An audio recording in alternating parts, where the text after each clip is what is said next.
Welcome to Comms Business Live. My name is David Dungay, editor and publisher of Comms Business magazine.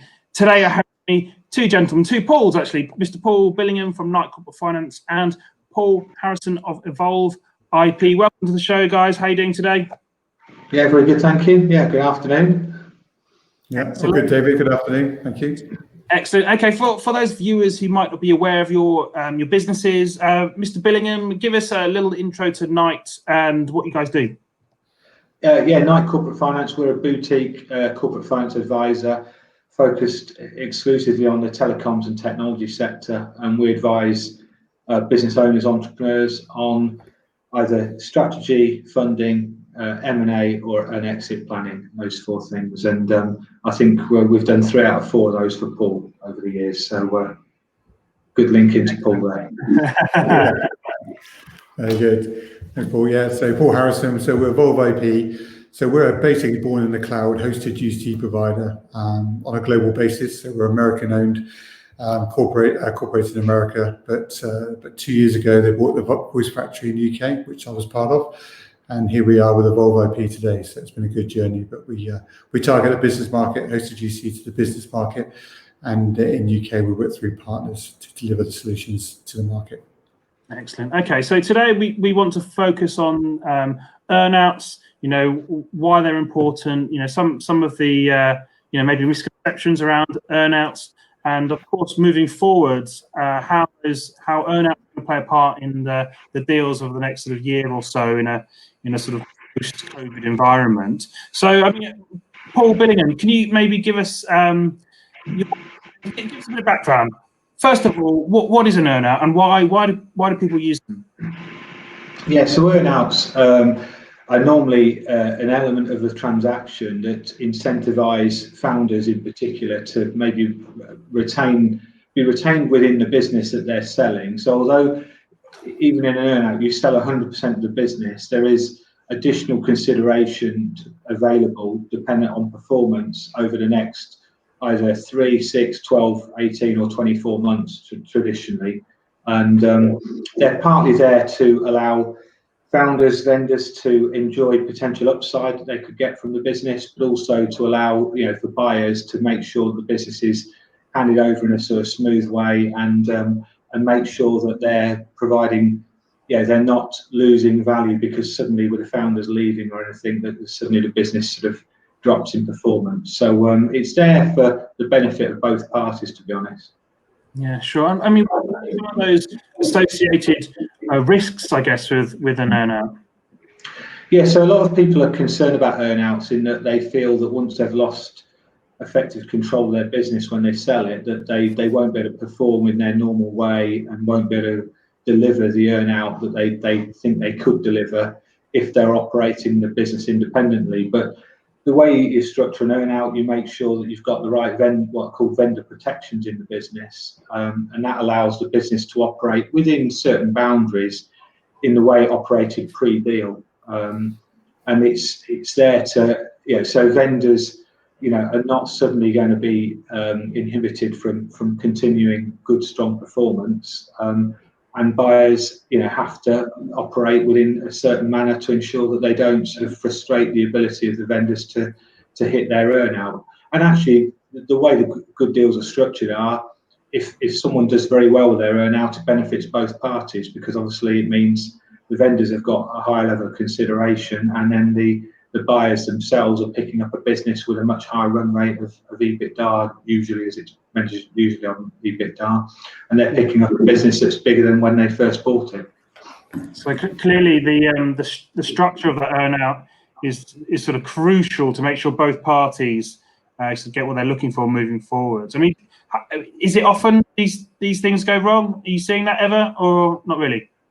Well, I wouldn't say they never go wrong, but certainly our experience in Knight over the last sort of 10, 11 years has been very good.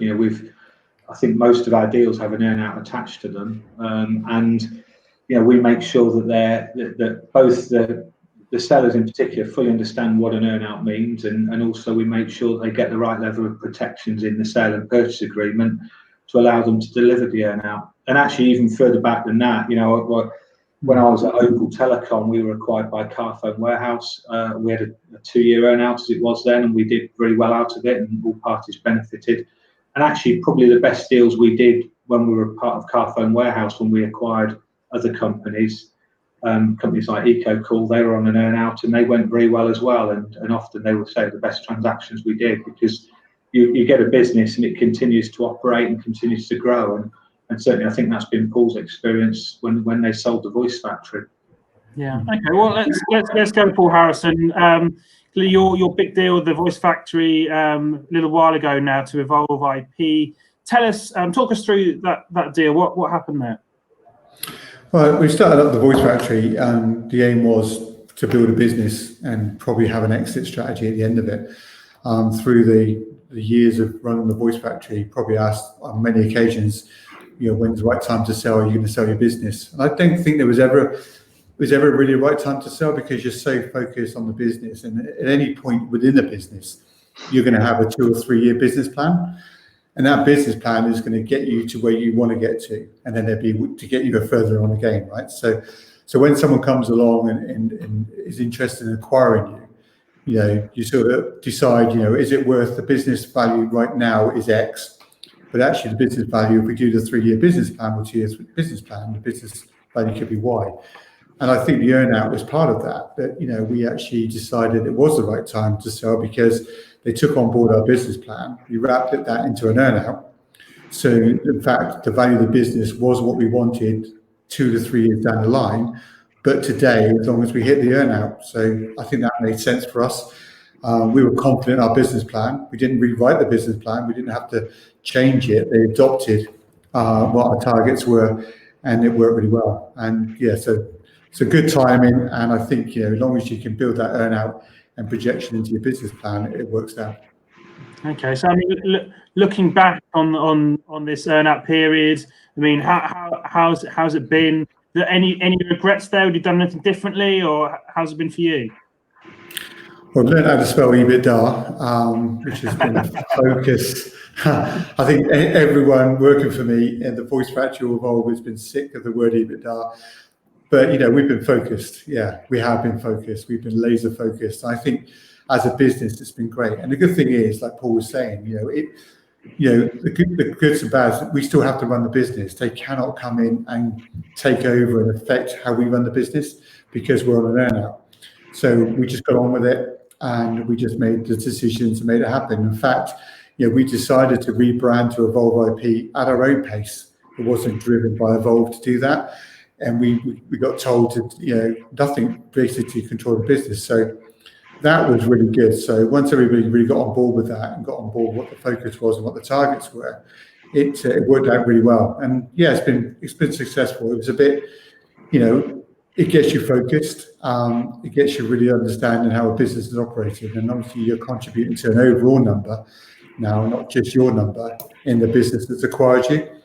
So it was quite an interesting process to go through. And 2 years is a good earnout. I think more than 2 years might be a challenge, but 2 years is probably a good balance to keep it focused. Nice amount of time. Okay, I mean, for those who might be looking at this now, thinking about their future, I mean, what advice would you have to people thinking about selling up on an earnout? Let's go to Paul Billingham first there.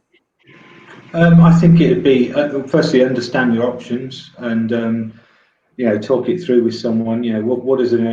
If you think that you can grow your business by 20%, but you'd quite like to maybe crystallize some value now, but also you don't want to just immediately leave yourself, and you want a slower exit yourself from the business, then an earnout is certainly worth thinking about. But I think a lot of it is understand your options as much as anything. And it was one of the things we sat down with Paul and Ian at the Voice Factory at the time and sort of said, well, this is what it all means. Is this right for you guys? And I think they decided it was, and hopefully in hindsight now, they still believe that is the case. Yeah. Paul Harrison, what would you say? Obviously you've gone through that process now, and it's been great. But would there be parts of advice you'd give to other people in the market thinking about the same sort of deal? I would, yeah. It's about the predictability of your business. I mean, when we led up to talking to Evolve IP at the end of 2017, we were predicting the revenues and hitting those targets on a regular basis, 3 or 4 years prior to that. So that, I think that's key. That builds confidence. And if you are going to an earnout, into an acquisition, and those targets are going to have to be met, you can do that. You've got the team around you, you've got the business set up right, you focus on the business, and your processes are in place to deliver those numbers. So that was good. And Knight Corporate Finance helped us get a house in order, if you want, to ensure that we did that. So we wasn't going to an earnout, with any sort of loose baggage or things unknown. It was all part of that process to really start cleaning out the blocks and deliver those numbers. Yeah. Yeah. How long was that process with Knight? Obviously, you engaged Knight to start this journey. How long did that take to get house in order, as you put it?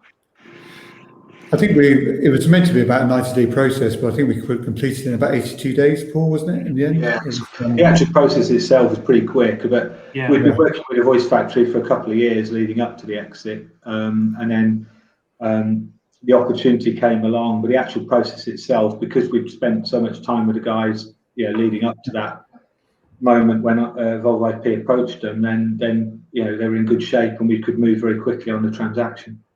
Okay. Yeah, that's a good point. I think that we focus very much in the business, like you do as business owners, and driving and growing a business, a young business like the Voice Factory was. I think we basically got Knight on board 2 years prior to that as a NED role to take us out of the business, to get us to work on the business rather than in it on a regular basis, to get a house in order, like Paul said. That worked really well. So when the time come for Evolve and those discussions, they see we're in a good shape. The completion of the SPA, the wholesale, was really quick because our data room was easy to populate. We had everything ready to go. We were in good shape thanks to Knight, and it was a quick process and led us on to do the earnout successfully as well. Okay. So Paul Billingham, tell us. 2020, we're halfway through the year. Where did that year go? Still spent it inside. But tell us, the rest of 2020, are we likely to see a flurry of this type of deal going forward to this year or into next year even? What are your thoughts there? Yeah, I mean, we're still very busy. We've potentially got 4 or 5 completions this month alone, actually, deals that were perhaps slowed down a bit during the initial lockdown, but have certainly picked up the pace again now. There are so many buy and build players out in the market right now in the ICT space that we see that there's still lots of demand for good, well-run ICT resellers. So we think that there'll be plenty more deals to come and plenty more announcements to make. Brilliant. Okay, well, I think that's a great place to end today's stream. I'd like to say thank you very much, Mr. Paul Billingham and Paul Harrison, and congratulations on your relationship, I guess, and success. And to my audience, thank you very much for watching, and tune in next time. Thanks, David. Thanks, David. Bye. Bye.